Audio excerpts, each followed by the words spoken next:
Ooh, ooh, ooh. Check this out. We're back, and you're back, and we're here at the mailbag. We're dealing with the mail that comes here to the Deen Show. I'm your host, Yusuf Estes, and we've been talking about the subject of the Jews and Christians and their treatment in Islam. And what we find is in the Quran some words that are being misunderstood because of translations. Highly recommend to all of you to learn the Arabic language. If you learn the Arabic language, then people can't trick you anymore, and you'll know what it really says, okay? We have a website for that called ArabicInEnglish.com. ArabicInEnglish.com. You can use the English you already know to start learning something about Arabic. You'll feel a lot more comfortable. I know I do. Now let's come to the next subject. Somebody comes to us and they say, why does your book, meaning the Quran, why does your book say to kill all the Jews and Christians? Well, first of all, it doesn't say that. But still we reply back by saying, thank you for asking me about my religion. In Islam, we cannot lie. We have to tell the truth, and we have the proof to back up what we say. But sometimes people say things that are in the question is not true. So let's deal with this. What does it say in the Quran? Actually, we'll begin with the first instance of this in the Quran in chapter 2, called Surah Baqarah, the cow, verse 190, telling us about fighting. And it says, you fight them where they fight you. But if they stop, you stop, because otherwise you become the transgressor.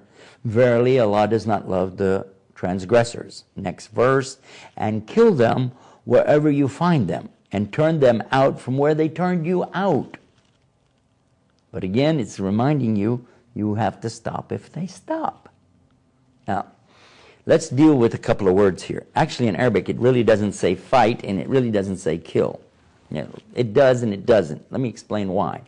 The word fight, sometimes translated as slay, slaughter, and things like this, doesn't really work. Let me explain why.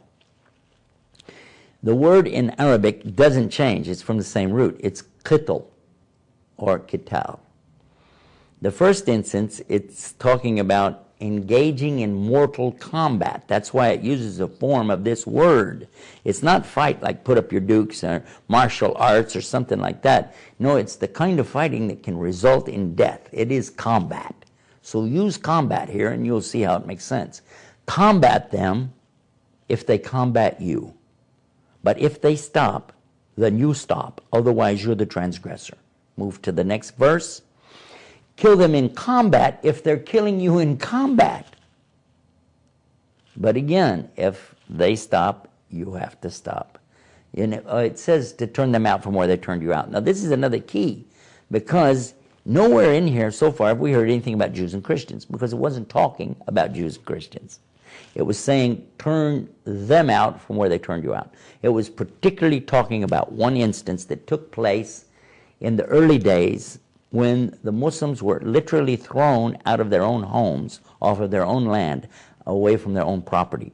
Their property and all of the contents was seized by these people, the pagan idolaters of Mecca, their own relatives.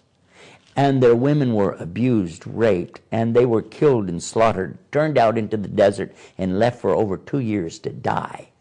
If it weren't for the soft hearts of a few folks, they would have all died. They migrated then to Medina, a faraway city. And in that place, they were able to become stronger. There were more people that came into Islam, and they wanted to perform what is called pilgrimage or Hajj to Mecca. They went, but they were turned away and said, you can't come and do your religious rituals here. Even though everybody else in the whole world could come there, all kinds of religions could come and do it, but they wouldn't let these Muslims from Medina do that. They made an agreement with them, and the agreement was very much slanted in favor of the Meccans. And yet the Meccans, even then, broke the agreement later. So the Muslims wanted to go, and they wanted to perform their holy pilgrimage or Hajj to Mecca. When they went, this time they were told by Allah in the Quran that if they engage in a fight against you, you can fight with them. Because one of the things about the pilgrimage they were worried about is, I can't fight. I'll be wearing 2 towels, and the rule is known that in the religions, all of the religions around there, when you're in the state of ihram or the state of pilgrimage, you're not allowed to fight. So these guys can come chop your head off. You can't do anything about it. But here comes the verse saying, no. If they fight you, then you can fight them back in combat. Even though you're wearing the 2 towels, you can still fight. You can carry your sword with you. Okay? Then, if they're killing you, even you can go to that extent. It continues, though, in the next verse after that, saying, but don't do this. Don't do this in the holy place. The holy place, or the sanctuary, unless they're doing that to you there in the sanctuary. And again, you can defend yourself. And this is what it's talking about. It also uses a word in Arabic, which is fitna.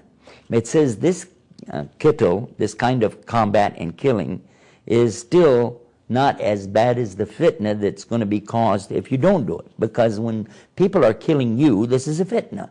And you must respond back. So anytime there's acts of aggression or terrorism against you and the Muslims in general, then you've been ordered now to go and fight back and stop it as much as you can. And then if they stop, you have to stop. I hope this clarified some of the questions you might have on this subject. And if you have more about this, I want you to visit our internet website to get clarification.